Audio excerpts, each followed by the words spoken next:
Oke, halo Sobat Waras. Jumpa lagi dengan Pavel 88 Channel. Salam sejahtera dan salam waras untuk kita semua.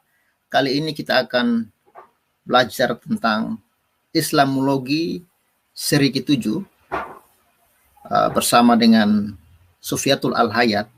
Ini menjawab ya pertanyaan dari seseorang yang mengaku mualaf. Ya, dia katanya dari Katolik, ustazah, dan ya biasalah setelah mereka pindah langsung jadi ustazah ya. Dia ustazah Pardede ya kalau saya nggak salah ya Tere Pardede, yang membuat dia itu mualaf katanya karena Yesus Tuhan, Yesus berdoa, Yesus berdoa kepada siapa, bla bla lah ya. Oke, langsung aja kita simak video ini ya, tentunya pakai akal sehat, akal waras, no kejang-kejang. Oke, jangan asal nanti dilaporin lagi nanti, aduh. Tapi ya kita punya hak jawab ya. Silakan simak Sobat Waras.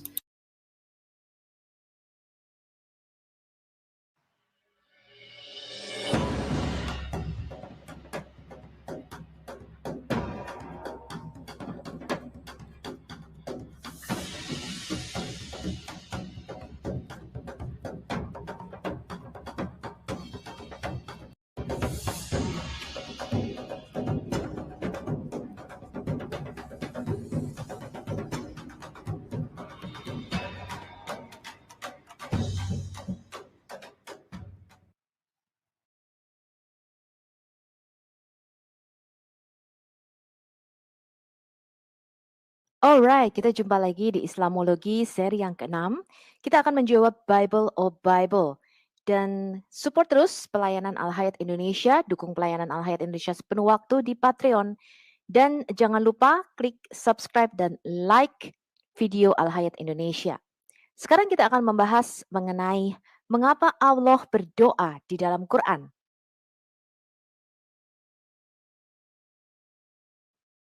Pada episode kali ini, kita akan membuat video dalam bahasa Indonesia dan menjawab Ibu Tere Pardede, seorang mualaf yang sekarang katanya menjadi seorang ustazah.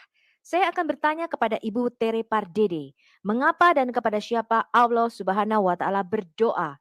Di dalam Quran, surah Al-Azab, surah 33 ayat 56, dikatakan sesungguhnya Allah dan para malaikatnya berdoa untuk Nabi Muhammad. Sekarang kita lihat dulu, ini adalah video dari Tere Pardede yang menyatakan dia murtad dari Kristen sebab Yesus berdoa kepada Bapaknya. Kalau Yesus Tuhan, kenapa dia berdoa? Kita sudah menjawab di dalam video yang terpisah dari video ini. Tetapi sekarang saya mau bertanya balik kepada Ustazah Tere Pardede. Kepada siapa Allah Subhanahu wa Ta'alamu berdoa? Gitu. Tapi memang sebenarnya waktu saya masih SMP, saya pernah mempertanyakan beberapa hal tentang posisi Nabi Isa di dalam Bible. Karena kan Nabi Isa yang jelas itu berdoa di Taman Getsemani, berdoa kepada Tuhan. Dan doanya Bapa kami, doa kepada Bapaknya. Dan iya, dan yang saya ingat itu surat Markus 12 yang ada 28 plus 1 itu kan jelas jawabannya bahwa yang harus disembah itu Allah yang Esa. Dan itu sesuai juga dengan hukum Taurat.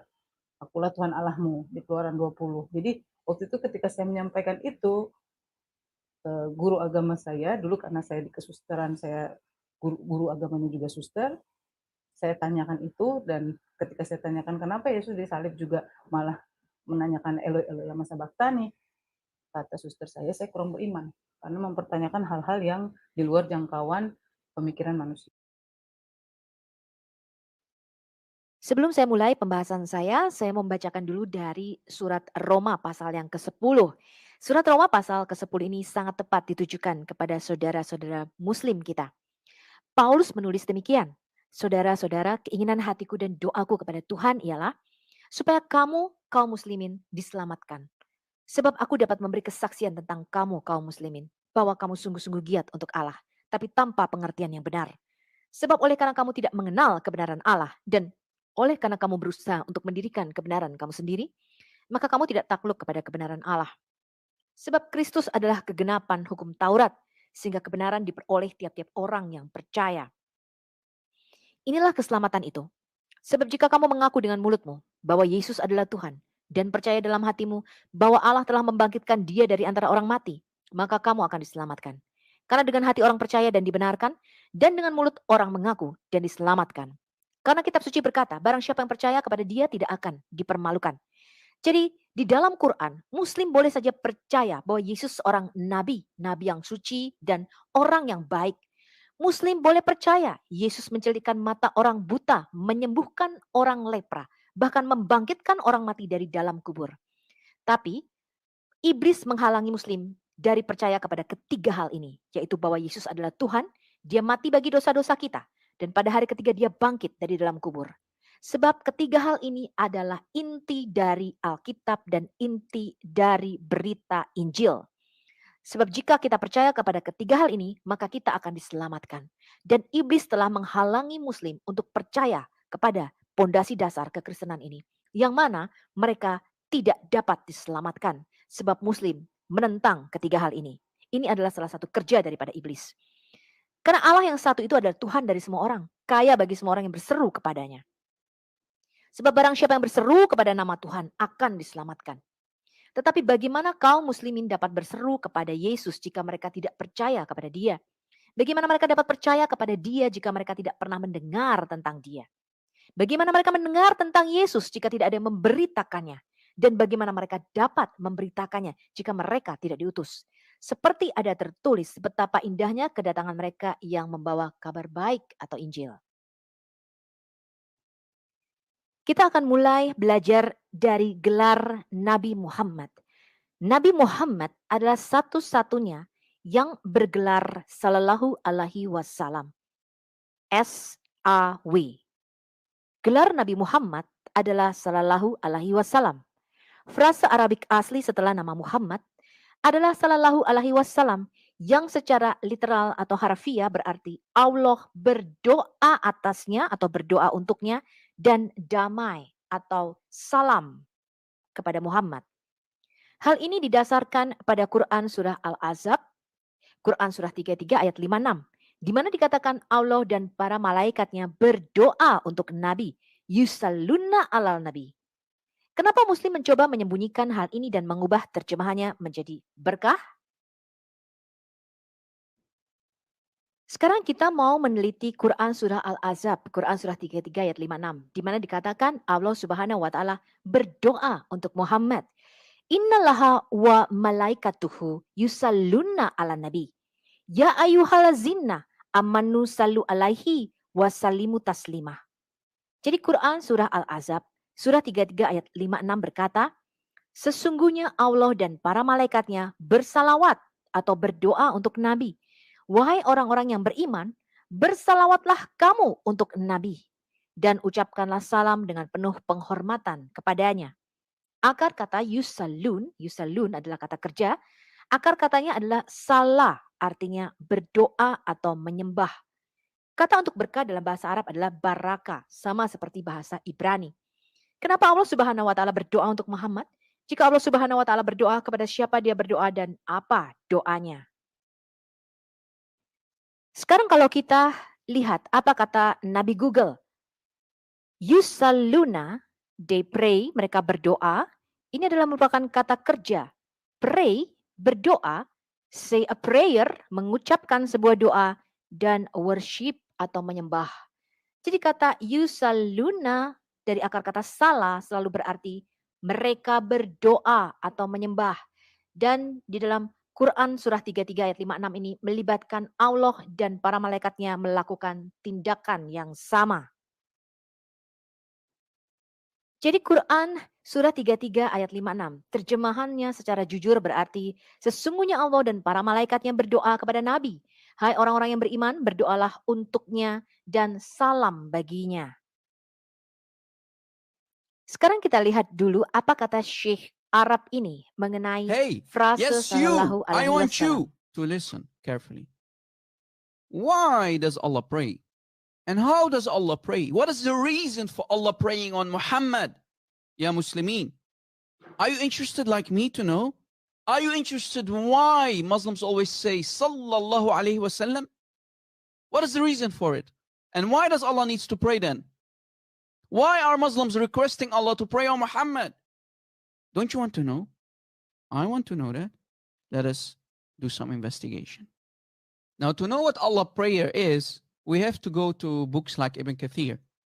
Tafsir Ibn Kathir for the Quran, chapter 33, ayah 56. Tafsir Ibn Kathir for chapter 33, ayah 56, we can read that after the an'anat, after the an, from, we can read that the prayer of Allah, the Most High, is Subuh Quddus, Sabaqat Rahmati Ghadabi. Meaning, Allah's prayer is, glory holy, my mercy preceded my anger, i.e., my mercy overcomes my wrath or my anger. That's how Allah prays. This is the way Allah prays. Allah is one angry dude, my friends. So Allah needs to pray to ease his anger on the Muslims.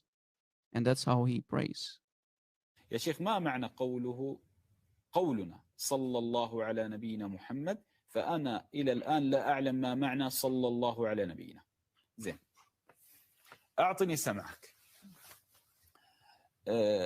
حينما نقول صلى الله عليه وآله وسلم أو محمد صلى الله عليه، ما معنى صلى الله عليه وآله وسلم؟ بعضهم قال معناها الرحمة من باب الدعاء، علم معناها الرحمة، لكن انظر دقة القرآن. قال تعالى أولئك عليهم صلوات من ربهم وماذا؟ ورحمة. أولئك عليهم صلوات من ربهم ورحمة. واضح؟ أولئك عليهم صلوات من ربهم ورحمة. لو كانت الصلاة بمعنى الرحمة لما جمعها الله بآية.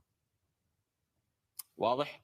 لو كانت الصلاة بمعنى الرحمة ما جمعها الله جل وعز شأنه بآية واحدة. علم؟ فقال أبو العالي رحمه الله يقول الصلاة بمعنى الثناء على نبينا عليه الصلاة والسلام بالملأ الأعلى. الصلاة على نبينا أي الثناء عليه بالملأ الأعلى. نعم والله تعالى أعلم حتى يستفيد. So according to the Shaykh, the reason for Allah praying on Muhammad is to give him compliments, to give compliment to the Prophet of Islam. So when you say Sallallahu Alaihi Wasallam as a Muslim, may Allah pray on Muhammad, Allah pray on Muhammad, that means when you say it, Allah has to give a compliment. Well, Muhammad was a good man. Muhammad was the best that I created. Muhammad was a good husband. Oh, God, it's so good. So good. So good and tasty.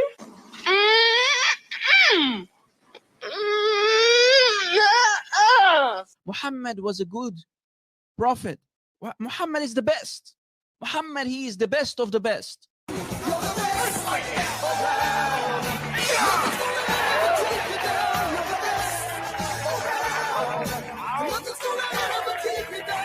That's what Allah then has to say. Imagine there are 1.8 billion Muslims on this planet. That's what they claim. That means every Muslim, when he says Sallallahu Alaihi Wasallam, Allah must say, Muhammad was a good man. Muhammad was the best. He was the best of the best. He was a good prophet. He is the best prophet. He was a good man. He was a good husband. محمد نبي جيد، محمد نبي ممتاز. يعني هذا هو ثناء الله على محمد أمام الملائكة. هذه هي معنى صلى الله عليه وسلم، أن الله يقدم ثناءه على محمد للملائكة الذين حوله. النبي محمد من أفضل الأنبياء. النبي محمد ما أعظم النبي. تخيل أن الله يمدح محمد. الكون كله الله وملائكته والناس كلهم بيمدحوا محمد. مين الله هنا؟ من هو مركز الكون هنا؟ من الذي يأخذ كل المجد إذن وكل الحمد وكل الثناء؟ رغم أن المسلمين يقولون نحن أمة موحدة ولا نشرك، في الحقيقة هم يبطنون الشرك من غير بدون شعور وهم لا يشعرون. That's what Allah needs to say. Every time a Muslim says Sallallahu Alaihi Wasallam, Allah must compliment, Allah must give tribute to Muhammad. So he's the real God, ya Muslimin. If Allah needs to compliment Muhammad all the time, whenever you say Sallallahu Alaihi Wasallam, who is the real God in Islam, Allah or Muhammad? Well, the audience can be the judge of that.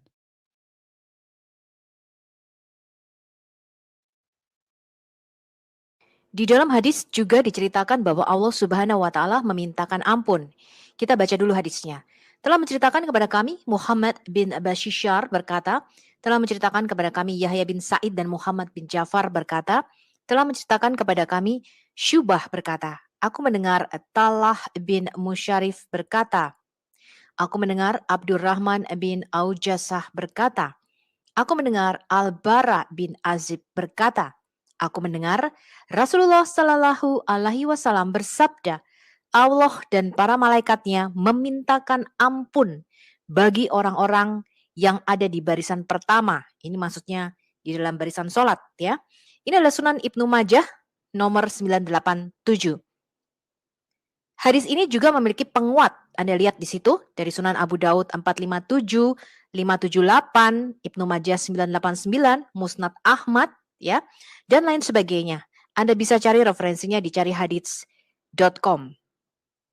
Kemudian dikisahkan juga nih, telah menceritakan kepada kami Yahya, telah menceritakan kepada kami Ibnu Layyah dari Abdullah bin Hubairah dari Abdurrahman bin Murroy Al-Kaulan, dia berkata, aku telah mendengar Abu Qais pelayan Amru bin Al-Ash berkata, aku mendengar Abdullah bin Amru berkata, barang siapa bersalawat kepada Nabi Sallallahu Alaihi Wasallam sekali, maka Allah dan para malaikatnya akan bersalawat baginya 70 kali. Maka hendaknya seorang hamba dapat meminimalkan salawat atau memaksimalkannya. Ini ada di Musnad Ahmad 6317. Ini adalah beberapa hadits bagaimana Muslim harus berdoa untuk Muhammad. Abu Muhammad Ka'b bin Ujroh, semoga Allah meridhoinya, melaporkan, Nabi datang kepada kami dan kami bertanya kepadanya. Atas wewenang Abu Muhammad Ka'b bin Ujroh radhiyallahu anhu, dia berkata, Nabi Shallallahu Alaihi Wasallam keluar menemui kami dan kami bertanya, wahai Rasulullah, kami telah belajar menyalamimu. Jadi bagaimana kami bisa mendoakanmu? Dia berkata, katakanlah, ya Allah, berikanlah doa untuk Muhammad dan keluarga Muhammad seperti engkau berdoa untuk keluarga Ibrahim. Maha terpuji dan mulia. Ya Allah, berkatilah Muhammad dan keluarga Muhammad sebagaimana engkau telah memberkati keluarga Ibrahim. Maha terpuji dan mulia. Ini dicatat di dalam Riyadh As-Salihin dari Sahih Al-Bukhari dan Sahih Muslim. Hadis nomor 1405, referensi buku Arab atau Inggris, buku volume 14, hadis nomor 9. Kita baca hadis lainnya. Ini adalah Anas bin Malik yang mengatakan, Rasulullah Shallallahu Alaihi Wasallam bersabda, barang siapa yang sholat kepadaku 1 kali, Allah Subhanahu Wa Taala akan mengirim sholat kepadanya 10 kali lipat. Jadi kalau tadi satu hadis lain mengatakan 70, yang ini 10 kali lipat. Dan akan menghapus 10 dosa darinya dan akan mengangkatnya 10 kali lipat derajat di dalam statusnya. Ini ada di hadis Sunan An-Nasai 1297 buku 13, hadis nomor 119, bahasa Inggris volume 2 buku 13 hadis 1298. Hadis ini diriwayatkan oleh At-Tirmidzi dari Umar bin Al-Khattab radhiyallahu anhu yang mengatakan, doa ditangguhkan antara langit dan bumi dan tidak ada yang naik sampai kamu mengirim sholat atas nabimu. Ibnu Katsir berkata isnadnya adalah jayyid dan itu digolongkan sebagai hasan oleh Al-Albani di Sahih At-Tirmidzi. At-Tirmidzi meriwayatkan dari Fadalah bin Ubaid radhiyallahu anhu bahwa Nabi Shallallahu Alaihi Wasallam berkata, jika salah satu dari kalian berdoa, biarkan dia memulai dengan memuji Allah. Maka biarkan dia berdoa kepada Nabi Shallallahu Alaihi Wasallam. Baru kemudian biarkan dia meminta apapun yang dia inginkan. Hal ini dikutip oleh Al-Albani di dalam Al-Silsilah Al-Sahihah 3204. Kemudian Abu Sulaiman Al-Darani berkata, barang siapa yang ingin meminta kepada Allah apa yang dia butuhkan, jadi kalau Muslim mau berdoa, mulailah dengan memanjatkan doa kepada Nabi Shallallahu Alaihi Wasallam. Kemudian meminta apa yang dia butuhkan. Kemudian mengakhiri doanya dengan doa untuk Nabi. Karena sholatnya kepada Nabi akan diterima dan Allah terlalu bermurah hati untuk menolak apa yang ada di antaranya. Bahkan beberapa syekh atau ustaz mengatakan bahwa Muslim sebaiknya mendoakan nabinya di awal, di pertengahan, dan di akhir setiap doanya. Berdoa untuk Muhammad bisa mengampuni dosa. Kita baca dulu hadisnya. Ubay bin Ka'b radhiyallahu anhu berkata, dia mengatakan, ya Rasulullah, aku sering memohon kepada Allah untuk mengangkat derajatmu. Berapa banyak dari doaku yang harus aku curahkan untuk engkau? Kemudian Muhammad mengatakan demikian, kamu dapat mengabdikan sebanyak yang kamu inginkan. Ketika Ubay menyarankan seperempat, Muhammad berkata, lakukan apapun yang kamu inginkan, tetapi jika kamu meningkatkannya itu akan lebih baik untukmu. Kemudian Ubay menyarankan setengah dari doanya diabdikan untuk Muhammad. Dan Muhammad berkata, lakukan apapun yang kamu inginkan, tetapi jika kamu meningkatkannya itu akan lebih baik bagimu. Kemudian Ubay menyarankan 2/3. Dan Muhammad berkata, lakukan apapun yang kamu inginkan, tetapi jika kamu meningkatkannya itu akan lebih baik bagimu.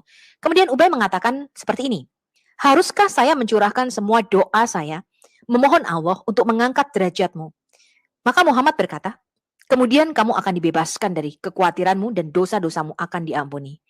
Hal ini dicatat di dalam Riyadh As-Salihin 579 dari At-Tirmidzi.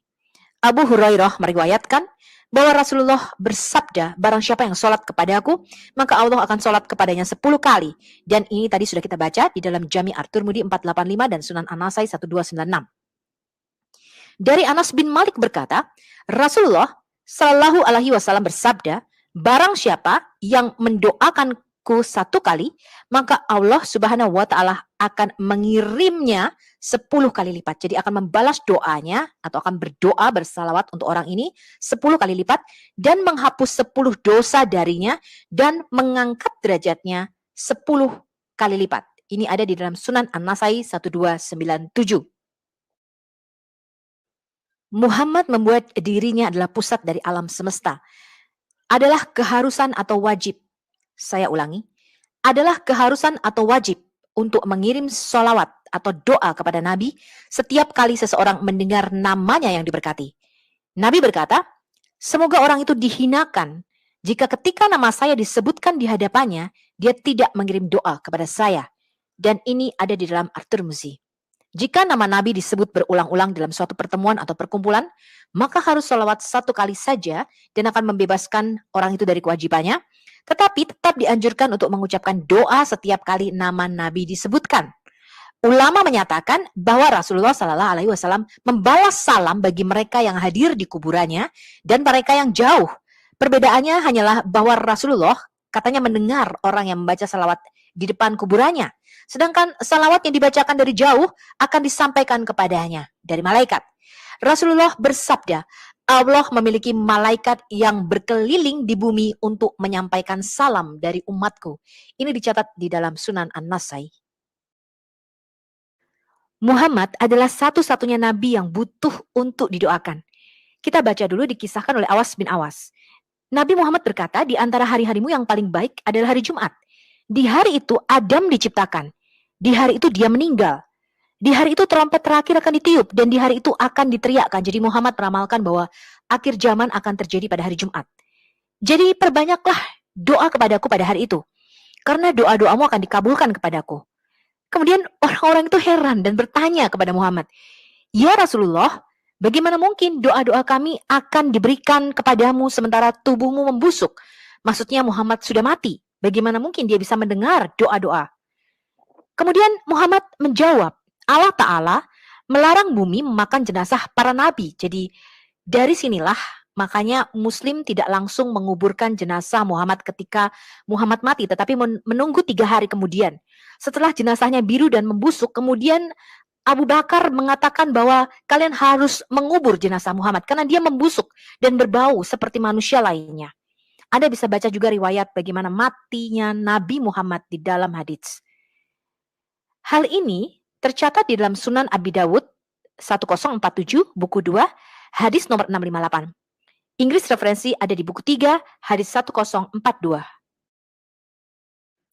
Bagi teman-teman yang belum tahu bagaimana caranya orang Muslim untuk selalu berdoa bagi Muhammad, ini adalah doa mereka. Allahumma salli ala Muhammadin. Ya Allah, berdoalah untuk Muhammad dan keluarga Muhammad sebagaimana Engkau telah berdoa untuk keluarga Ibrahim. Terpuji dan mulia Engkau. Ya Allah, berkahilah Muhammad dan keluarga Muhammad sebagaimana Engkau memberkati keluarga Ibrahim. Terpuji dan mulia Engkau. Kemudian Muhammad juga menyuruh umatnya untuk mendoakan istri-istri dan keluarganya serta keturunannya. Ya Allah, berdoalah untuk Muhammad beserta istri-istri dan keturunannya sebagaimana Engkau telah berdoa untuk keluarga Ibrahim. Dan pujilah Muhammad beserta istri-istri dan keturunan Muhammad sebagaimana Engkau memberkati keluarga Ibrahim. Engkau adalah yang terpuji dan yang mulia. Dan doa ini terus-menerus dipanjatkan oleh Muslim di seluruh dunia. para ulama menyarankan untuk mengirim doa kepada Nabi setiap saat yang memungkinkan.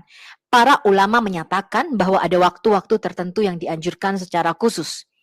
Pada siang dan malam hari di hari Jumat, juga hari Sabtu, Minggu, dan Kamis. Karena ini adalah apa yang ditemukan di dalam riwayat hadis yang berbeda. Kemudian setiap pagi dan setiap sore saat memasuki masjid dan keluar darinya. Saat mengunjungi makam Nabi Muhammad di Madinah. Kemudian di Bukit Safa dan Marwah. Saat menyampaikan khutbah hari Jumat dan khutbah lainnya. Setelah azan didengar, ketika iqamah diberikan, di awal, di tengah, dan di akhir setiap doa para muslim. Setelah doa kunut, setelah menyelesaikan talbiyah, saat bertemu dan berpisah, selama wudhu, ketika melupakan sesuatu. Jadi ketika kamu lupa, kamu harus berdoa untuk nabimu. Ketika memberi nasihat dan menyebarkannya, saat menulis pertanyaan atau fatwa. Kemudian untuk setiap para penulis, siswa, guru, pengkhotbah, kemudian orang yang ingin menikah, orang yang akan menikah, dan orang yang akan menikahkan orang lain dalam setiap surat dan pesan. Jadi kalau kamu mengirim WhatsApp misalnya, kamu harus berdoa juga untuk nabimu. Dan pada kesempatan masalah penting apapun. Kemudian para ulama ini mengatakan, lebih lanjut dia berkomentar, tidak disukai kalau kamu mengirim salawat selama berhubungan seksual atau saat buang air kecil atau buang hajat. Sekarang kita lihat di Alkitab, apakah ada nabi yang minta didoakan? Nabi berdoa untuk kita, bukan sebaliknya. Kita lihat di Kejadian 20 ayat 6-7. Kemudian Tuhan berkata kepada Abimelek di dalam mimpi itu, "Iya, aku tahu bahwa kamu telah melakukan semuanya ini dengan hati nurani yang bersih. Dan karena itu aku mencegah kamu berbuat dosa terhadap aku. Itu sebabnya aku tidak membiarkanmu menyentuhnya," maksudnya Sarah atau istri Abraham. Sekarang kembalikan istri pria itu. Karena dia adalah seorang nabi, dia akan berdoa untukmu dan kamu akan hidup. Tetapi jika kamu tidak mengembalikannya, ketahuilah bahwa kamu pasti akan mati. Kamu dan semua yang menjadi milikmu. Nabi adalah perantara antara Tuhan dan manusia. Jadi nabi adalah orang yang berdiri di celah antara Tuhan dan manusia dan sebagai juru bicara Tuhan. Kita lihat sekarang di Bilangan 21 ayat 4-7. Ya, tadi diceritakan bahwa Abraham yang seorang nabi ini berdoa bagi Abimelek, ya, sehingga Abimelek pada waktu itu diampuni dosanya, kemudian dibukalah seluruh rahim, ya, wanita-wanita di istananya karena pada waktu itu mereka mandul karena dosa Abimelek ini. Sekarang kita lihat contohnya Musa. Dikatakan di Bilangan 21 ayat 4-7, mereka berangkat dari Gunung Hor melalui jalan ke Laut Merah mengelilingi Edom. Tetapi orang-orang Israel pada waktu itu menjadi tidak sabar di dalam perjalanannya. Mereka berbicara menentang Allah dan Musa. Dan berkata, "Mengapa kamu membawa kami keluar dari Mesir untuk mati di padang gurun? Tidak ada roti, tidak ada air. Dan kami membenci makanan yang menyedihkan ini." Kemudian Tuhan mengirimkan ular berbisa ke antara mereka. Mereka menggigit orang-orang itu. Dan banyak daripada orang Israel yang mati. Kemudian orang-orang Israel ini datang kepada Musa dan berkata, "Kami berdosa ketika kami berbicara menentang Tuhan dan melawan kamu. Berdoalah agar Tuhan mengambil ular-ular itu dari kita." Jadi Musa berdoa untuk orang-orang Israel itu. Kita lihat lagi di zaman nabi-nabi. Ini adalah Nabi Yeremia. Yeremia 42 ayat 2. Dan mereka berkata kepada Nabi Yeremia, "Biarlah kiranya permohonan kami sampai di hadapanmu.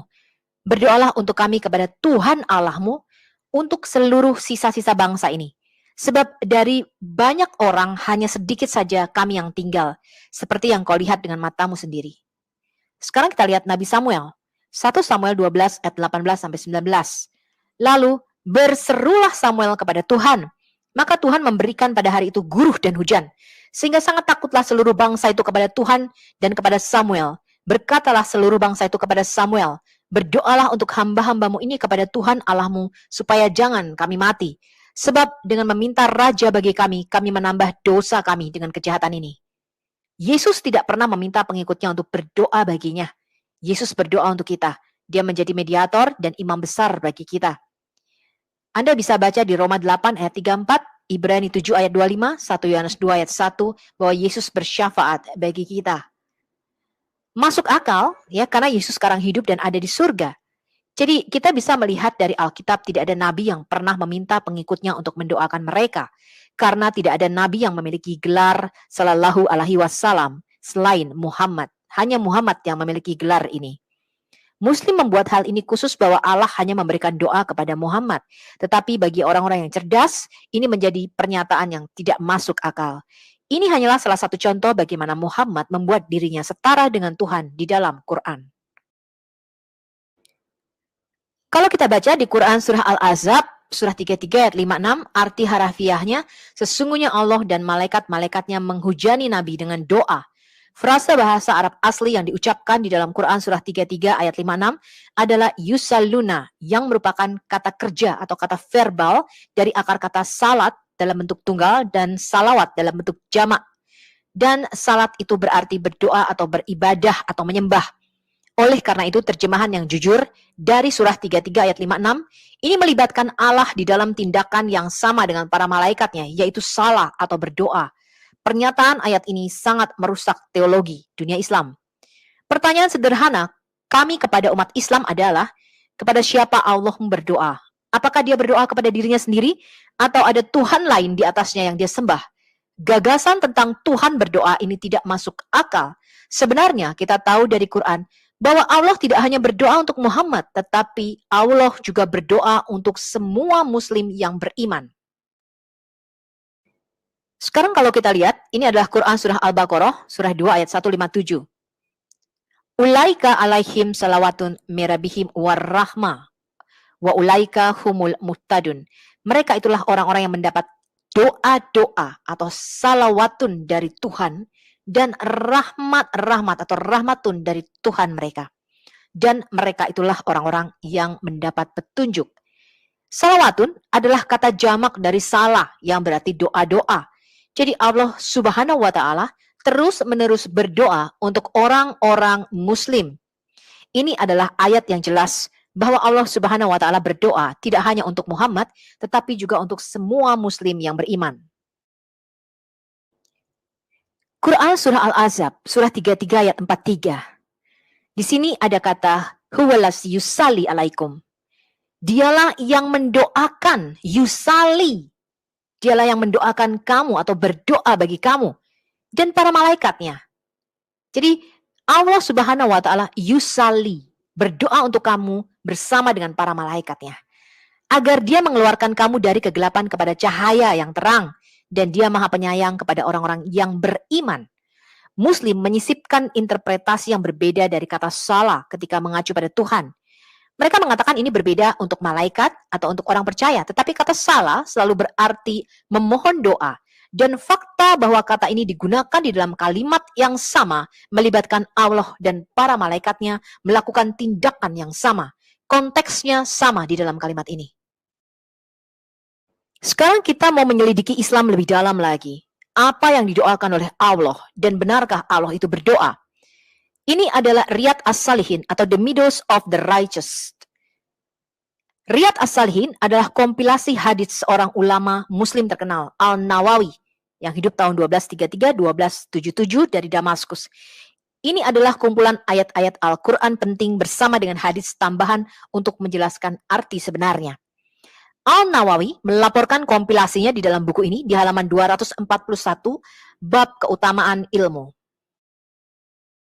Muhammad mengatakan bukan hanya Allah dan para malaikatnya saja yang berdoa, tetapi juga semua binatang.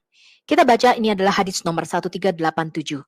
Abu Umamah melaporkan bahwa Rasulullah berkata, Allah dan para malaikatnya dan penduduk langit dan bumi, bahkan semut di bebatuan dan ikan-ikan, berdoa untuk berkah bagi mereka yang mengajar orang-orang yang baik. Ini diambil dari hadis At-Tirmidzi.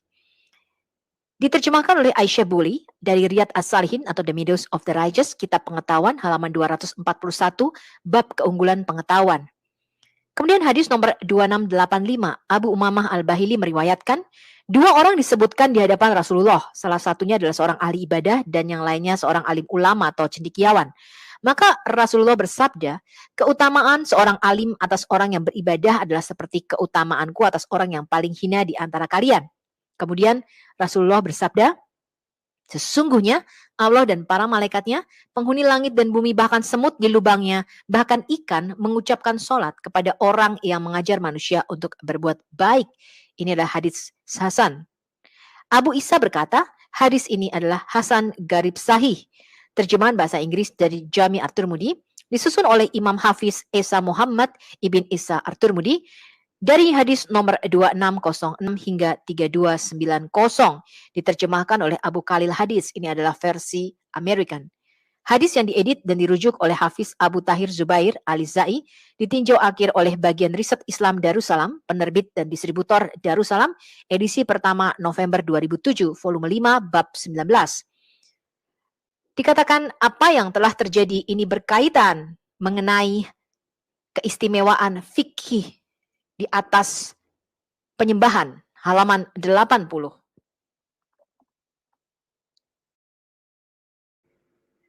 Sekarang kita baca apa kata tafsir Ibn Katsir tentang Quran surah 33 ayat 56 tentang Allah berdoa. Ada referensi tambahan lainnya yang mengakui bahwa Allah Subhanahu wa taala berdoa atau sholat. Orang Israel berkata kepada Musa, "Apakah Tuhanmu sholat atau berdoa?" Kemudian Tuhannya memanggil Musa maksudnya, "Hai Musa, mereka bertanya kepadamu, apakah Tuhanmu atau Rabbmu sholat atau berdoa?" Katakanlah dalam kurung kepada mereka, "Ya, aku sholat atau aku berdoa, dan malaikat-malaikatku atau malaikat-malaikat saya juga sholat atau berdoa untuk para nabi dan rasul saya." Kemudian Allah menurunkan ayat untuk utusannya, yaitu Muhammad. Allah dan malaikatnya berdoa untuk nabi. Ini adalah tafsir Ibn Katsir dari Quran surah 33 ayat 56. Diterjemahkan dari edisi online bahasa Arab. Kita baca dari hadits nomor 216. Bani Israel berkata kepada Musa, "Apakah Tuhanmu sholat?" Musa berkata, "Takutlah kepada Allah, hai Bani Israel." Kemudian Allah berfirman, "Wahai Musa, apa yang dikatakan orang-orangmu atau para pengikutmu?" Musa berkata, "Ya Tuhanku, engkau sudah tahu." Mereka berkata, "Apakah Robmu atau Tuhanmu itu sholat?"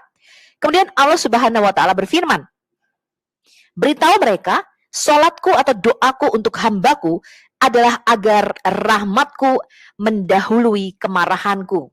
Jika tidak demikian, maka aku akan menghancurkan mereka." Ini adalah Ibn Asakir Al-Hadits Al-Qudsiyah. Jadi ini adalah hadits Qudsi. Ya, narasi ilahi ini diterjemahkan oleh Dr. Abdul Kalikazi dan Dr. Alan Bidey. Bagian 2, Al-Itafat Al-Saniyah Bil Al-Hadith Al-Qudsiyah oleh Sheikh Zain Al-Din Abdul Rauf. Dan Anda bisa baca referensi-referensi di mana Allah itu sholat. Berikut ini adalah apa yang didoakan oleh Allah yang diambil dari Al-Sirah Al-Halabiyah, karya Ibn Hisham, bab tentang Isra Mi'raj.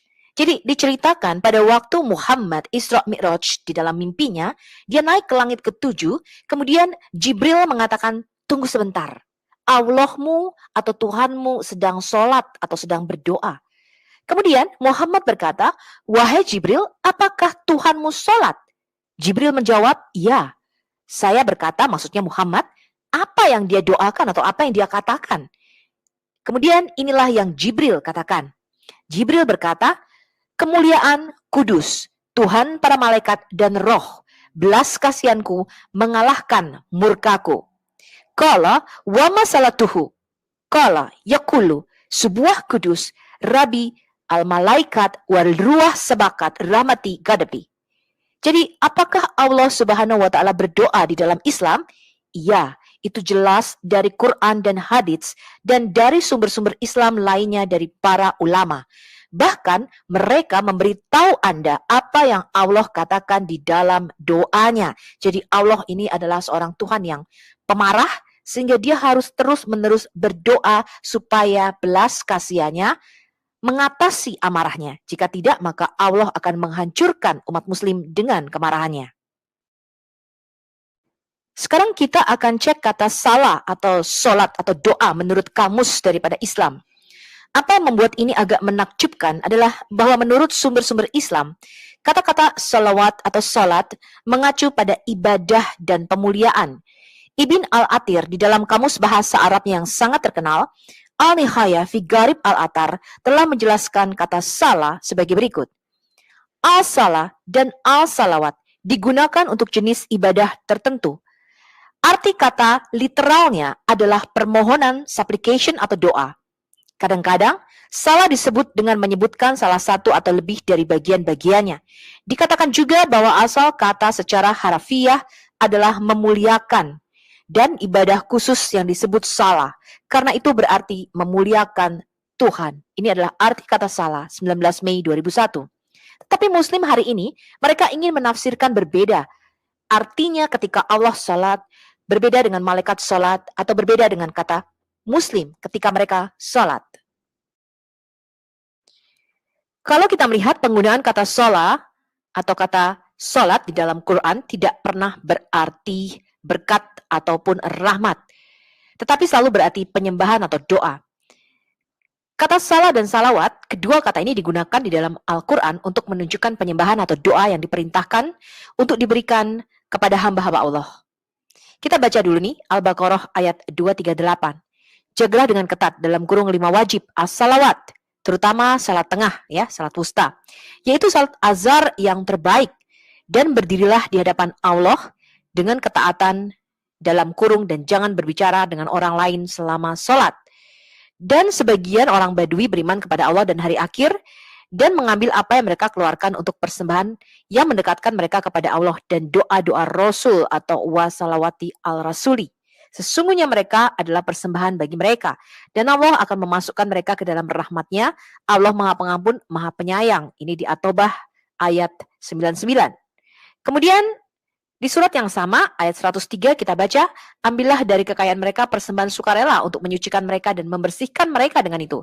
Dan berdoalah atau sali untuk mereka. Doa-doamu, salataka adalah penghiburan bagi mereka. Allah Maha mendengar, Maha mengetahui. Kita baca lagi nih. Dan orang-orang yang menjaga dengan ketat salawat, ya, salat atau salawatihim, ya, doa-doa mereka dalam kurung pada waktu yang ditentukan. Jadi kalau doa atau salat itu harus pada waktu-waktu yang ditentukan. Kita baca di dalam Quran surah 23 ayat 9. Jadi kata salah di dalam Al-Quran tidak pernah berarti memberikan rahmat ataupun berkat, tetapi selalu berarti berdoa. Kitab suci Muslim, Al-Quran juga menggunakan kata salah dalam berbagai bentuknya dengan pengertian yang sama. Kita coba lihat beberapa contohnya. Kemudian para malaikat memanggilnya, maksudnya Zakaria di sini, ketika dia berdiri melaksanakan sholat di mihrab. Allah menyampaikan kabar gembira kepadamu dengan kelahiran Yahya yang membenarkan kalimat dari Allah, yaitu Nabi Isa. Panutan berkemampuan menahan diri dan seorang nabi di antara orang-orang saleh. Kita dapat membaca ini di Quran surah 3 ayat 39. Jadi sholat itu melibatkan gerakan berdiri di sini. Kemudian kita lihat, kita baca lagi Quran surah 4 ayat 102. Dan apabila engkau dalam kurung Muhammad berada di tengah-tengah mereka, lalu engkau hendak melaksanakan sholat bersama-sama mereka, maka hendaklah segolongan dari mereka berdiri dalam kurung sholat. Kemudian dikatakan, mereka yang sholat bersamamu sujud dalam kurung telah menyempurnakan 1 rakaat. Maka hendaklah mereka pindah dari belakangmu dalam kurung untuk menghadapi musuh, dan hendaklah datang golongan yang lain yang belum sholat, lalu mereka sholat denganmu. Jadi kita baca di sini melibatkan gerakan berdiri, kemudian sujud. Sekarang kita baca lagi Quran surah At-Taubah ayat 84. Dan janganlah engkau dalam kurung Muhammad melaksanakan sholat untuk seseorang yang mati di antara mereka dalam kurung orang-orang munafik selama-lamanya. Dan janganlah engkau berdiri atau mendoakan di atas kuburnya. Sesungguhnya mereka ingkar kepada Allah dan Rasulnya dan mereka mati dalam keadaan fasik. Sekarang kita baca lagi. Karena dia dalam kurung dahulu tidak mau membenarkan dalam kurung Al-Quran dan Rasulnya dan tidak mau melaksanakan sholat. Ini Quran surah 75 ayat 31. Kemudian, dan mengingat nama Tuhannya lalu dia sholat. Quran surah 87 ayat 15. Sekarang kita baca lagi. Pernahkah kamu dalam kurung Muhammad melihat dia, yaitu dalam kurung Abu Jahal, yang melarang seorang hamba ketika dia sholat? Quran surah 96 ayat 9-10. Jadi gerakan sholat itu melibatkan permohonan, supplications, kemudian melibatkan gerakan seperti sujud, rukuk, dan berdiri. Sekarang kita melihat kalau sholatnya Allah itu berarti Allah memuji-muji hambanya, yaitu Muhammad. Ini merupakan satu kontradiksi. Karena pujian, hormat, dan penyembahan itu hanyalah bagi Tuhan. Kita lihat di dalam Al-Quran menyatakan bahwa segala puji hanya milik Allah. Kita lihat di Quran surah 64 ayat 1. Apa yang ada di langit dan apa yang ada di bumi senantiasa bertasbih kepada Allah. Miliknya semua kerajaan dan baginya pula segala puji. Dan dia maha kuasa atas segala sesuatu. Kita lihat Al-Fatihah ayat 2-5. Segala puji bagi Allah, Tuhan semesta alam, yang maha pengasih, maha penyayang, pemilik hari pembalasan. Hanya kepada Engkaulah kami menyembah, dan hanya kepada Engkaulah kami mohon pertolongan. Jadi ini kontradiksi. Seharusnya tidak ada yang terpuji kecuali Allah atau Tuhan. Mengapa umat Islam mengangkat nabinya menjadi yang terpuji? Kita lihat ini. Katakanlah, dalam kurung Muhammad, taatilah Allah dan Rasul.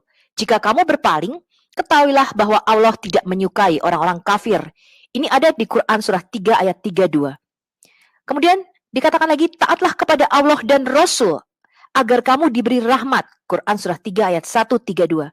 Dan saya akan menunjukkan puluhan, ratusan ayat di mana keluar dari mulut Muhammad untuk mentaati Allah sama dengan mentaati dia. Saya akan memberikan dan menunjukkan banyak referensi di mana taat kepada Muhammad sama dengan taat kepada Allah Subhanahu wa Ta'ala. Padahal kita tidak mempunyai saksi apakah yang keluar dari mulut Muhammad selama 23 tahun merupakan firman daripada Tuhan yang sejati. Sekarang kita baca, barang siapa mentaati Rasul dalam kurung Muhammad, maka sesungguhnya dia telah mentaati Allah. Dan barang siapa berpaling dari ketaatan itu, maka ketahuilah kami tidak mengutusmu dalam kurung Muhammad untuk menjadi pemelihara mereka. Quran surah 4 ayat 80.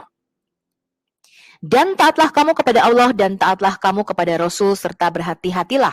Kita dapat menjumpai ini di dalam Quran surah 5 ayat 92, surah 47 ayat 33, surah 49 ayat 14, surah 58 ayat 13, surah 64 ayat 12. Kemudian kita lihat di dalam hal membagi jarahan perang, Muhammad bahkan berkata, kamu harus memberikan 20%-nya kepada Allah dan Rasul-Nya. Dan dia menggunakan kata-kata ini, taatilah Allah dan Rasul-Nya jika kamu orang-orang yang beriman. Jadi untuk menguatkan bahwa jarahan itu harus masuk ke dalam perbendaharaannya, dia menggunakan kata taatilah Allah dan Rasul-Nya. Ini ada di dalam Quran surah 8 ayat 1. Wahai orang-orang yang beriman, taatilah Allah dan Rasul-Nya, dan janganlah berpaling darinya ketika kamu mendengar dia berbicara. Bahkan Muhammad itu bisa menginterupsi atau menyela orang di dalam doanya di masjid. Ketika Muhammad mau berbicara atau memanggilnya, maka mereka harus segera datang. Dan saya akan memberikan referensinya. Hal ini ada di dalam Quran surah 8 ayat 20, surah 8 ayat 24, surah 8 ayat 46, surah 9 ayat 71, surah 24 ayat 54. Maka bertakwalah kepada Allah dan taatilah aku. Anda bisa menemukan ini di dalam Quran surah 26 ayat 108, surah 26 ayat 110, surah 26 ayat 126, surah 26 ayat 131, surah 26 ayat 144, surah 26 ayat 150, surah 26 ayat 151, surah 26 ayat 163, surah 26 ayat 179, surah 71 ayat 3. Begitu banyak ayat di dalam Quran yang menyatakan bahwa mentaati Muhammad sama dengan mentaati Allah. Jadi dari Muhammad membuka matanya di pagi hari, sampai kehidupan seksnya setiap kali dia pergi ke toilet, sampai dia menutup matanya, adalah tindakan Allah yang sama yang harus ditiru oleh semua Muslim. Mereka menyebutnya sunnah Rasul. Muhammad bisa menyela orang ketika mereka sholat. Kita baca ceritanya dari Abu Hurairah radhiyallahu anhu. Rasulullah sallallahu alaihi wasallam menemui Ubay bin Ka'ab. Kemudian beliau sallallahu alaihi wasallam berkata, "Wahai Ubay." Saat itu Ubay sedang sholat. Ia hanya menoleh tapi tidak menjawab panggilan Nabi. Ubay melanjutkan sholatnya dan menyegerakannya. Sesudah itu ia menemui Rasulullah sallallahu alaihi wasallam. "Assalamu alaika ya Rasulullah," sapa Ubay. Rasulullah bersabda, "Hai Ubay, apa yang menghalangi untuk menjawab panggilanku saat aku memanggilmu tadi?" "Wahai Rasulullah, tadi aku sedang sholat," jawab Ubay. Kemudian beliau sallallahu alaihi wasallam menanggapi, Tidakkah engkau mendapati sesuatu yang diwahyukan kepadaku? Penuhilah seruan Allah dan seruan Rasul apabila Rasul menyeru kamu kepada sesuatu yang memberi kehidupan kepada kamu. Quran Surah Al-Anfal ayat 24. Iya, aku telah mengetahuinya, jawab Ubay. Aku tidak akan mengulanginya lagi, insya Allah, janji Ubay. Ini ada di Sunan At-Tirmidzi, Kitab Fadail Quran, Juz 5, nomor 2875. Imam Al-Bukhari di dalam kitab sahihnya meriwayatkan sebuah hadis Rasulullah Shallallahu Alaihi Wasallam. Pelajarilah Al-Quran dari 4 orang ini: Abdullah bin Mas'ud, Ubay bin Ka'ab, Mu'adz bin Jabal, dan Salim Maula Abi Hudzaifah. Nama Ubay bin Ka'ab ini bersanding dengan 3 sahabat lainnya sebagai ahli Al-Quran. Tetapi bahkan orang yang terpandang seperti Ubay bin Ka'ab harus menghentikan sholatnya jika Muhammad memanggil. Dan Muhammad membenarkan tindakannya ini berdasarkan ayat-ayat firman-Nya Allah. Muslims, Anda perlu berpikir sekali lagi, apakah benar ini firman daripada Allah? Jika Muhammad menyandang gelar yang terpuji, maka ini adalah kontradiksi di dalam Quran. Muhammad dan para pengikutnya dengan tegas diperintahkan hanya memuji Tuhan mereka. Kita baca Quran Surah 25 ayat 58. Dan bertawakallah kepada Allah yang hidup, yang tidak mati, dan bertasbihlah dengan memujinya, dan cukuplah Dia Maha mengetahui dosa hamba-hambanya. Kita baca lagi. Maka bertasbihlah dengan segala puji bagi Tuhanmu dan mintalah ampunannya. Sesungguhnya Dialah yang menerima taubat dan mengampuni. Quran Surah 110 ayat 3. Allah bahkan mengharapkan hamba-hambanya untuk memujinya pada waktu yang berbeda di dalam setiap harinya. Kita baca dulu nih, Quran Surah 30 ayat 18. Dan kepunyaannya segala puji dan syukur di langit dan di bumi, dan memuliakannya di sore hari, yaitu salat asyar, dan ketika hari mulai surut dalam kurung salat zuhur. Kemudian kita baca lagi, maka bersabarlah dalam kurung wahai Muhammad, sesungguhnya janji Allah adalah benar, dan mohon ampun atas kesalahanmu, dan bertasbihlah dengan memuji Tuhanmu pada waktu asyi, yaitu pada waktu setelah tengah hari sampai matahari terbenam, dan pada waktu ibkar, yaitu waktu dari awal atau matahari terbit sampai matahari terbenam sebelum tengah hari. Ini ada di Quran Surah 40 ayat 55. Maka bersabarlah dalam kurung Muhammad semua yang mereka katakan, dan bertasbihlah dengan segala puji bagi Tuhanmu sebelum terbitnya matahari dan sebelum terbenamnya, dalam kurung salat subuh, zuhur, dan asyar. Ini Quran Surah 50 ayat 39. Jadi mereka menebak-nebak 5 sholat ini ada di mana ya, gitu. Karena sholat 5 waktu itu tidak ada di dalam Quran, tetapi adanya di dalam hadits. Selain itu, pujian Allah itu berhubungan langsung dengan ibadahnya, seperti ruku atau sujud kepadanya. Jadi, kalau Allah sholat, itu berarti Dia memuji-muji hambanya, yaitu Muhammad, di hadapan para malaikatnya, maka pujian itu berhubungan langsung dengan gerakan-gerakan tertentu, seperti ruku ataupun sujud. Dikatakan demikian di Al-Fatihah ayat 1-7. Dengan nama Allah yang Maha Pengasih lagi Maha Penyayang, segala puji dan syukur kehadirat Allah, Tuhan semesta alam. Alam mana saja nih? Alam manusia, jin, dan semua yang ada.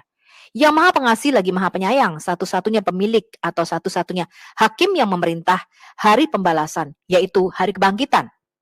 Hanya kepadamu kami menyembah, dan hanya kepadamu kami meminta bantuan. Tunjukilah kami jalan yang lurus, jalan orang-orang yang telah Engkau berikan karunia, bukan jalan orang-orang yang mendapatkan kemarahanmu dalam kurung seperti orang-orang Yahudi, atau jalan orang-orang yang sesat dalam kurung seperti orang-orang Nasrani. Jadi mereka berdoa 13 kali sehari di dalam sholatnya untuk mengutuki orang-orang Yahudi dan orang-orang Nasrani di dalam doa mereka. Jadi kita baca lagi nih, di At-Taubah ayat 112. Mereka itulah orang-orang yang bertobat kepada Allah dari kemusyrikan atau kemunafikan dan lain-lain, yang beribadah dan yang memuji Allah, kemudian yang menggembara atau keluar di jalan Allah, yang sujud di dalam sholatnya dan ruku di dalam sholatnya, yang menyuruh orang untuk al-ma'ruf, yaitu tauhid di dalam Islam, dan melarang manusia dari al-munkar. Dan kalau kita baca Berarti ada sujud, ada ruku, ada gerakan-gerakan tertentu di dalam sholatnya untuk memuji-muji Allahnya. Kita baca lagi, Quran surah 15 ayat 98 sampai 99. Maka bertasbihlah dengan segala puji bagi Tuhanmu, dan jadilah termasuk orang-orang yang bersujud kepadanya. Jadi pujian, kemudian bertasbih, sholat, itu termasuk sujud. Kita baca lagi, Quran surah 32 ayat 15. Hanya orang-orang yang beriman kepada ayat kami, dalam kurung bukti-bukti ayat-ayat pengajaran tanda-tanda wahyu dan sebagainya, yang ketika mereka diingatkan, tersungkur sujud dan bertasbih memuji Tuhan mereka, dan mereka tidaklah sombong. Ini Anda bisa baca di Quran surah 32 ayat 15. Bukan saja di dalam Islam Allah itu berdoa, tetapi Allah Subhanahu wa Ta'ala juga melafalkan Quran sama seperti Muslim. Ini berarti bahwa Allah menyembah, memuji, dan memuliakan seperti yang dilakukan oleh makhluknya, karena Allah berdoa seperti mereka. Bahkan Allah membacakan surat-surat Quran seperti yang dilakukan oleh Muslim di dalam doa mereka. Dikisahkan oleh Abu Hurairah, Rasulullah berkata, 1000 tahun sebelum menciptakan langit dan bumi, Allah membaca Toha dan Yasin. Dan ketika para malaikat mendengar bacaan mereka, para malaikat itu berkata demikian, berbahagialah orang-orang yang kepadanya ini diturunkan. Bahagialah pikiran yang membawa ini, dan bahagialah lidah yang mengucapkan hal ini. Darimi mentransmisikannya. Ini adalah hadits At-Tirmidzi nomor 660. Dan karena Al-Quran menggambarkan Allah berdoa dengan menggunakan kata-kata yang sama, yang menunjukkan pujian, penyembahan, dan pemuliaan, maka Allah juga harus memuji, memuliakan, menyembah, dan lain-lain, dirinya sendiri atau orang lain. Arti kata salah. Jadi beberapa para ulama mengatakan tidak cocok kalau Allah sholat atau Allah salah itu artinya Allah mengirimkan rahmat atau berkatnya. Karena ada kata-kata lain untuk rahmat atau berkat. Dan digunakan di dalam konteks kalimat yang sama menunjukkan bahwa salah itu berbeda dari rahmat atau berkatnya. Ulama lain mengatakan salat Allah itu berarti bahwa dia memuji hambanya di hadapan para malaikatnya. Sebagaimana dicatat oleh Al-Bukhari dari Abu Al-Aliyah. Ini dicatat oleh Abu Ja'far Ar-Razi dari Ar-Rabi bin Anas dari Anas. Yang lain berkata salat Allah berarti rahmat. Dan mereka mengatakan tidak ada kontradiksi di antara kedua pandangan ini. Dan Allah lebih tahu. Kalau salat dari para malaikat itu berarti mereka berdoa dan memohonkan ampunan bagi manusia. Sebagaimana Allah telah berfirman. Kalau kita baca di Quran surah 40 ayat 7-9. Malaikat-malaikat yang memikul arsy dan yang ada di sekeliling Allah katanya bertasbih dengan memuji Tuhannya. Dan mereka beriman kepadanya serta memohonkan ampunan untuk orang-orang yang beriman dengan mengatakan, ya Tuhan kami, Engkau memahami segala sesuatu dengan rahmat dan ilmu. Maka ampunilah orang-orang yang bertobat dan mengikuti jalanmu dan peliharalah mereka dari siksa api neraka yang menyala-nyala. Sesungguhnya engkaulah yang maha perkasa lagi maha bijaksana dan peliharalah mereka dari dosa-dosa. Hal ini masih masuk akal ya kalau malaikat-malaikat berdoa. Karena malaikat berdoa atau memberikan permohonan kepada Allah. Kemudian kalau kita baca, ini adalah tafsir Ibnu Katsir tentang Quran surah 33 ayat 43. Semoga dia mengeluarkanmu dari kegelapan menuju cahaya, artinya dengan rahmatnya kepadamu, pujiannya untukmu, dan doa para malaikatnya untukmu, dia mengeluarkanmu dari kegelapan, kebodohan, dan kesesatan ke dalam cahaya petunjuk dan keyakinan tertentu. Padahal tadi kita baca bahwa pujian itu hanya kepada Allah. Mengapa Allah harus memuji-muji Muslim dan Muhammad? Perintah memberikan doa kepada Muhammad. Al-Bukhari berkata, Abu Al-Aliyah berkata, salat Allah adalah pujiannya untuk hambanya di hadapan para malaikatnya. Dan salat para malaikat adalah doa mereka. Ibn Abbas berkata, mereka mengirim berkat. Abu Isa At-Tirmidzi berkata, ini diriwayatkan dari Sufyan At-Tawari dan ulama lainnya yang mengatakan salat Tuhan atau salat Allah adalah rahmat. Dan salat para malaikat adalah permintaan pengampunan mereka. Ada hadis mutawatir diriwayatkan dari Rasulullah memerintahkan kita untuk mengirim berkat kepadanya dan bagaimana kita harus mengirim sholat kepadanya. Kami akan menyebutkan sebanyak yang kami bisa jika Allah berkehendak dan Allah adalah zat yang kami mohon pertolongan. Ini adalah tafsir Ibn Katsir mengenai Quran surah 33 ayat 56. Doa-doa Allah terdiri dari memuji-muji hamba-hambanya seperti Muhammad di hadapan para malaikat di surga. Hal ini sangat-sangat tidak masuk akal. Pernyataan Ibn Katsir juga menyeratkan bahwa Allah benar-benar berdoa kepada para malaikatnya karena dia secara langsung menyapa mereka ketika dia berdoa dan memuji hamba-hambanya. Jadi sebagaimana Muslim memuji dan memuliakan seseorang ketika mereka berdoa, Allah juga memuji dan memuliakan orang-orang tertentu ketika dia berdoa. Di dalam kasus Muslim, mereka memuliakan dan memuji Allah. Sedangkan di dalam kasus Allah, dia sebenarnya memuliakan dan memuji Muhammad dan orang-orang beriman. Dan sebagaimana objek doa-doa Muslim adalah Allah karena mereka secara langsung menyapanya setiap kali mereka berdoa, maka objek doa-doa Allah adalah para malaikat yang secara langsung ia sapa setiap kali Allah memuji-muji hambanya. Jadi Allah berdoa kepada para malaikatnya. Salah dan rahmah itu berbeda. Beberapa Muslim berpendapat bahwa doa-doa Allah benar-benar rahmatnya yang dicurahkan kepada hamba-hambanya.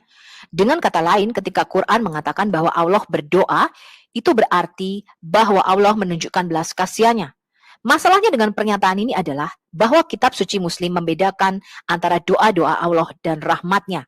Kita baca di Al-Baqarah ayat 157. Atas mereka, itulah doa-doa dari Tuhannya dan rahmat. Kita baca, salawatun min rabbihim warahmatun. Jadi di sini salawat Allah dibedakan dari rahmatnya. Dan mereka itulah yang mendapatkan petunjuk. Jadi penjelasan itu tidak akan pernah berhasil. Ini seperti diakui oleh situs web Muslim berikut ini. Salawat atas Nabi menurut mayoritas Muslim yang dimaksud adalah rahmat daripada Allah Subhanahu wa Ta'ala. Doa pengampunan yang dipanjatkan oleh para malaikat dan doa yang dipanjatkan oleh manusia. Kemudian ulama-ulama lain termasuk Abu Al-Aliyah di antara ulama sebelumnya dan Ibn Al-Qayyim di antara para ulama-ulama yang kemudian dan Ibn Utsaimin di antara para ulama-ulama kontemporer berpandangan bahwa makna salawat atas Nabi itu berarti pujian Allah di antara para malaikatnya. Ini ada di dalam Al-Safaat surah 37 ayat 8. Kemudian doa-doa para malaikat dan umat Islam untuk berkah kepada Nabi berarti umat Islam dan para malaikat itu ketika mereka mendoakan Nabi Muhammad, artinya mereka meminta Allah untuk memuji-muji Nabi Muhammad di hadapan para malaikat. Ibn Al-Qayyim menulis sebuah buku tentang topik ini berjudul Jala al-Awam fi Wada'al al-Salati wal Salam ala Khair il-Anam, di mana dia membahas panjang lebar mengenai makna salawat atas Nabi, hukum-hukumnya dan manfaatnya. Syekh Muhammad bin Salih Al-Utsaimin rahimahullah berkata, ungkapan doa untuk Muhammad atau Salih ala Muhammad ini mempunyai arti yang berbeda-beda. Kalau Allah berdoa, berarti Allah memberikan rahmat. Kalau malaikat berdoa, artinya malaikat meminta pengampunan. Kalau manusia berdoa, ya artinya manusia berdoa atau memohon sesuatu. Jika dikatakan para malaikat mengirim doa untuk Nabi, artinya para malaikat berdoa untuk pengampunan bagi Nabi. Jika dikatakan khotib mengirim doa kepada Nabi Muhammad, itu berarti dia mendoakan Muhammad. Jika dikatakan Allah mengirimkan doa untuk Muhammad, itu berarti bahwa Allah memberikan rahmat kepada Muhammad. Hal ini diketahui di kalangan para ulama secara luas, tetapi pandangan ini bertentangan dengan fakta di dalam Quran. Karena kata salah itu lebih spesifik daripada rahmat. Oleh karena itu, umat Islam sepakat bahwa diperbolehkan berdoa untuk rahmat bagi setiap orang yang percaya. Tapi mereka berbeda mengenai apakah kita boleh berdoa untuk berkah menggunakan kata khusus salah atau sali Allah untuk siapapun selain para nabi.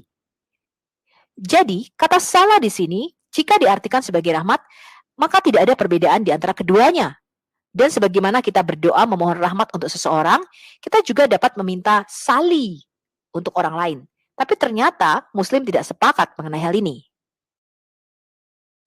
Selain itu, tadi kita sudah membaca ya di dalam surah Al-Baqarah atau surah 2 ayat 157. Mereka itulah orang-orang yang mendapat salawat atau doa-doa dari Tuhan mereka. Dan mereka itulah yang mendapatkan rahmatnya. Jadi di sini kata salah dan rahmat ini dibedakan. Dan mereka itulah orang-orang yang mendapat petunjuk. Jadi kata rahmat disebutkan di dalam hubungannya dengan kata salawat, yang menunjukkan bahwa keduanya adalah dua hal yang berbeda. Sehingga jelas makna dari ayat tersebut. Para ulama menggunakan kata salah di beberapa tempat dan kata rahmah di tempat lain. Jadi salah ini tidak sama dengan rahmat. Yang terbaik yang dapat dikatakan tentang hal ini adalah apa yang dikatakan oleh Abu Al-Aliyah. Kalau Allah sholat atau Allah berdoa, itu artinya Allah memuji-muji Muhammad di antara para malaikat. Jadi yang dimaksud dengan Allahumma salli alaihi adalah ya Allah, pujilah Muhammad atau kirimkanlah doa untuk Muhammad. Puji-pujilah Muhammad di antara para malaikat. Itu menurut para ulama. Jadi para ulama, syekh dan apologet muslim mengatakan, jika seseorang menjawab bahwa hal ini tidak mungkin dari sudut pandang linguistik, kata salah dalam bahasa Arab itu berarti permohonan, bukan pujian, maka jawabannya adalah bahwa kata salah terhubung dengan kata silah menurut mereka, yang berarti hadiah. Dan mungkin tidak diragukan lagi bahwa pujian untuk Rasulullah di antara para malaikat yang lebih tinggi adalah salah satu hadiah terbesar, karena pujian terkadang lebih penting bagi seseorang daripada yang lainnya. Jadi penyebutan yang baik adalah hadiah yang bagus. Berdasarkan hal ini, pandangan yang benar adalah bahwa mengirimkan salah atau doa kepada Muhammad berarti pujian baginya di antara kelompok malaikat.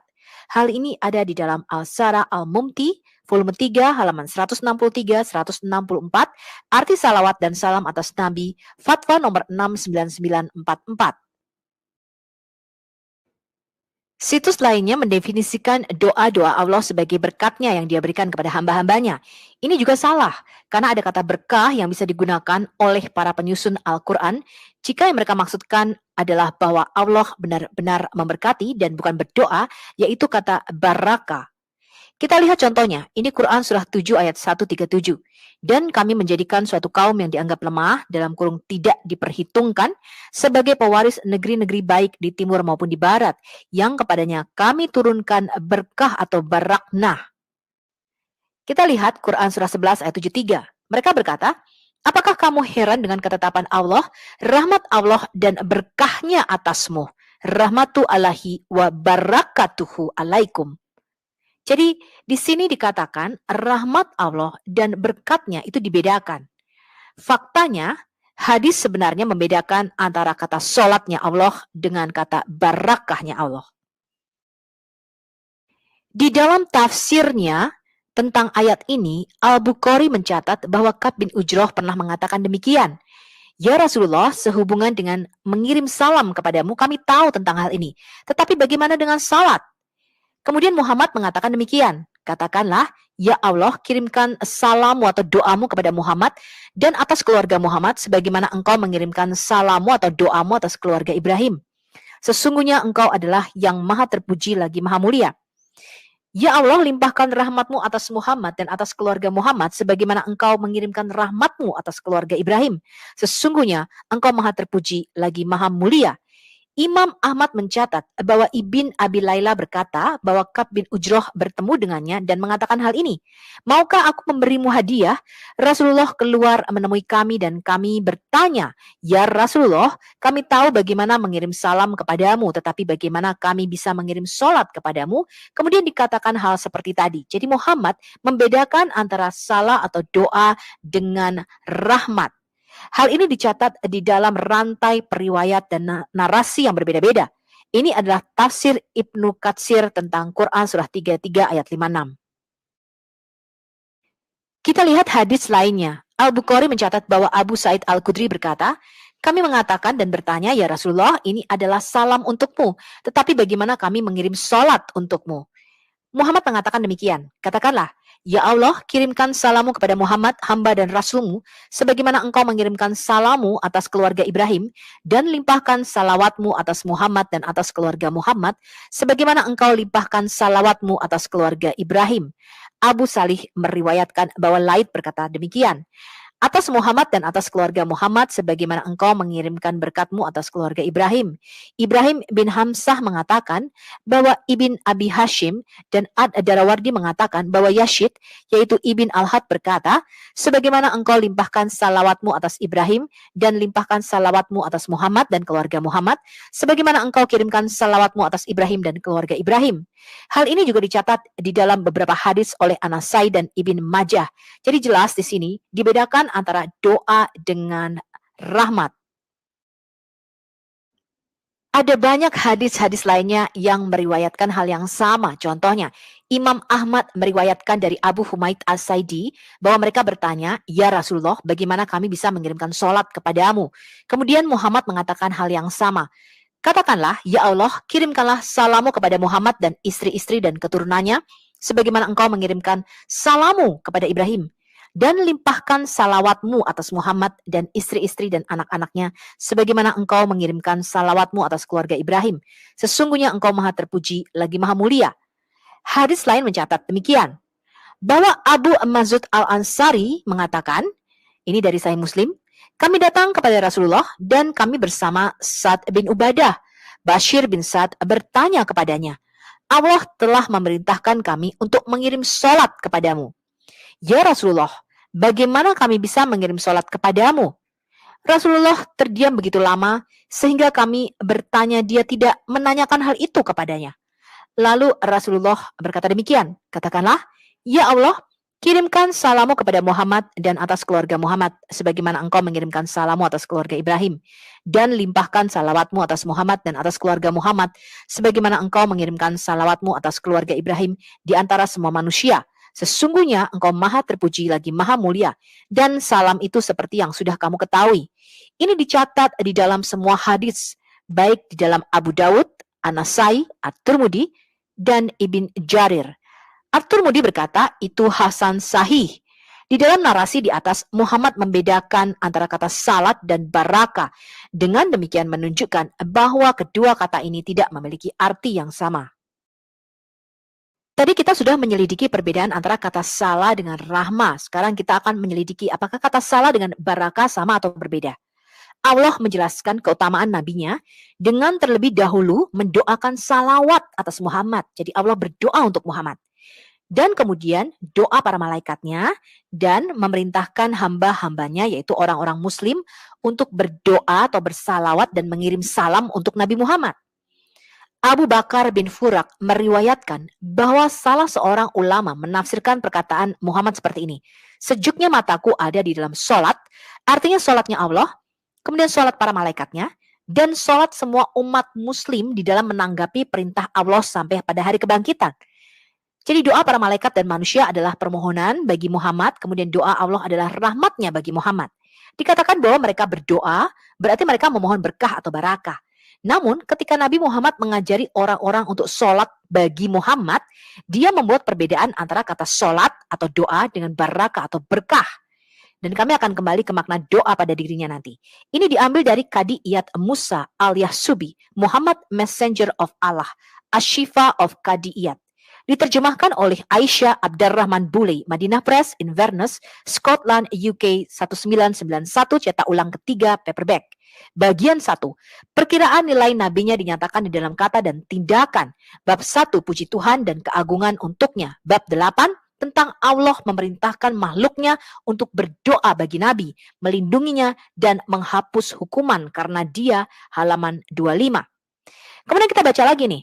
Dan Nabi membuat perbedaan antara kata salat atau doa dengan barakah atau berkah di dalam hadits, di mana dia mengajarkan untuk membuat doa bagi dirinya sendiri. Ini menunjukkan bahwa kedua kata ini memiliki dua arti yang berbeda.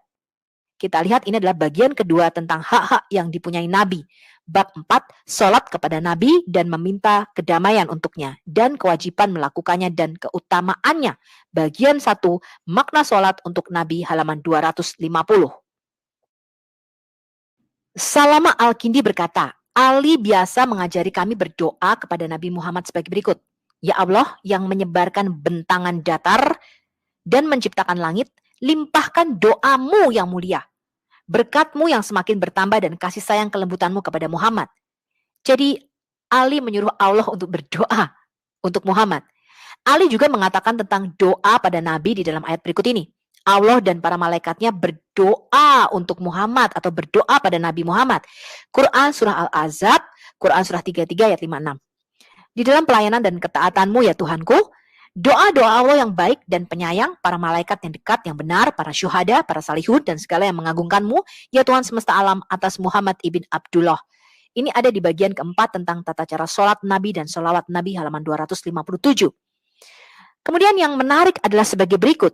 Ibnu Mas'ud biasa berkata, bila engkau memberkati Nabi, maka perbaikilah doa untuknya. Kamu tidak tahu, mungkin hal itu akan ditunjukkan kepada Muhammad. Artinya Muhammad di dalam kuburannya bisa tahu kalau kamu berdoa untuknya. Katakanlah, ya Allah, limpahkan doa-doamu, rahmatmu, dan berkatmu atas tuan atau penguasa para rasul, imam dari para yang takwa, pemimpin kebaikan dan utusan rahmat. Hal ini ada di halaman 258. Di sini kita melihat kata-kata doa, rahmat, dan berkah itu digunakan bersamaan di dalam kalimat yang sama, membuktikan secara meyakinkan bahwa kata-kata itu tidak memiliki arti yang sama. Jadi sebagaimana adanya, Allah Islam itu berdoa, memuji atau memuja, memuliakan, seperti yang dilakukan oleh makhluk-makhluknya. Yang mengejutkan, Allah sebenarnya memerintahkan umat Islam untuk memuliakan dan memuji Muhammad seperti mereka memuji Allah. Kita baca, ini ayat yang penting. Saya harap orang Kristen mencatat ayat ini. Quran surah 48 ayat 9. Agar kamu beriman kepada Allah dan Rasul-Nya dan membantunya atau menguatkannya. Wow. Katanya di sini merujuk kepada Rasul-Nya, karena nggak mungkin kita menguatkan Allah, ya.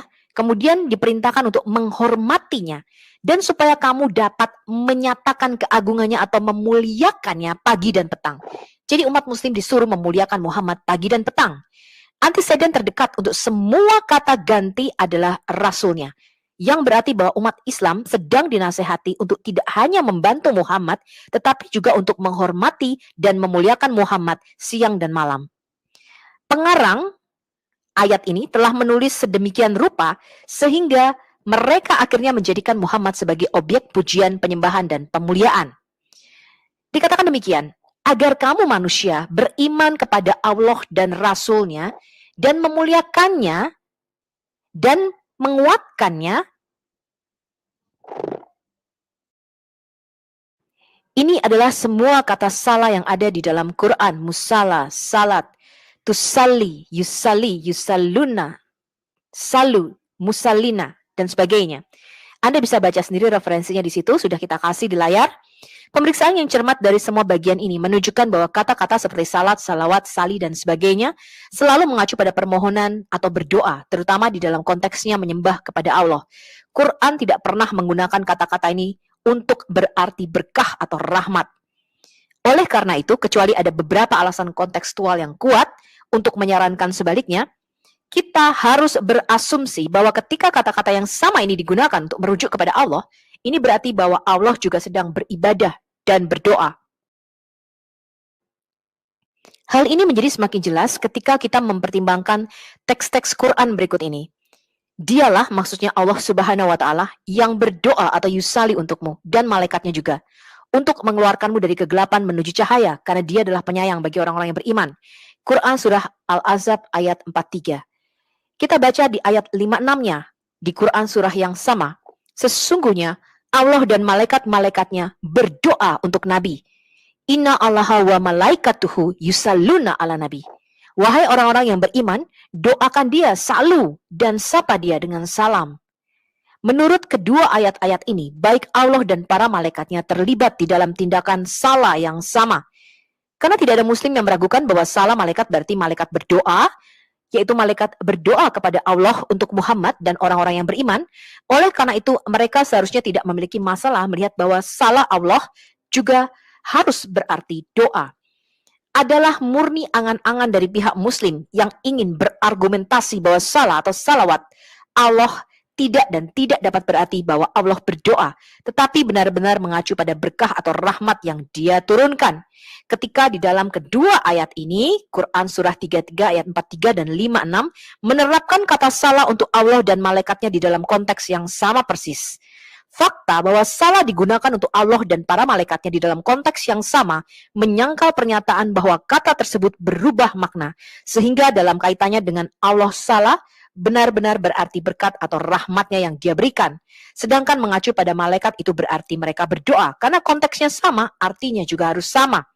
Oleh karena itu, seperti halnya ketika malaikat salah berarti bahwa malaikat berdoa, demikian juga Allah salah harus berarti bahwa Allah juga berdoa dan beribadah. Tidak ada jalan lain di sekitar fakta ini. Lihatlah setiap tulisan dan prasasti di dalam Islam, dan Anda akan membaca nama Allah sejajar dan ditulis bersama dengan nama Muhammad. Mahmud Al-Sadani, seorang jurnalis Mesir terkenal, menulis sebuah artikel kritis di Al-Musawar, majalah mingguan Mesir yang diterbitkan pada tanggal 9 Agustus 1996, di mana dia menulis, pada hari ulang tahun Rasulullah dalam kurung Muhammad, saya mendengarkan pesan Jumat di televisi Arab. Pembicaranya adalah seorang pemuda. Katanya dengan berlinang air mata melihat kemunduran umat Islam di zaman ini. Satu-satunya penyebab kematian umat Islam di zaman ini adalah karena mereka tidak memuliakan Tuhan atau penguasa dari semua ciptaan, yaitu Muhammad bin Abdullah. Sebagaimana mereka harus memuliakan Rasul yang mulia ini, yang merupakan awal dan akhir dari semua ciptaan. Kaum Muslim awal, jadi pengikut-pengikut Muhammad, biasa memuliakan Nabi sampai meminum air kencingnya. Dengan demikian, ayat-ayat seperti di dalam Quran Surah Al-Ahzab ayat 56 dapat memimpin dan telah mengarahkan banyak Muslim untuk mendewakan dan menyembah Muhammad.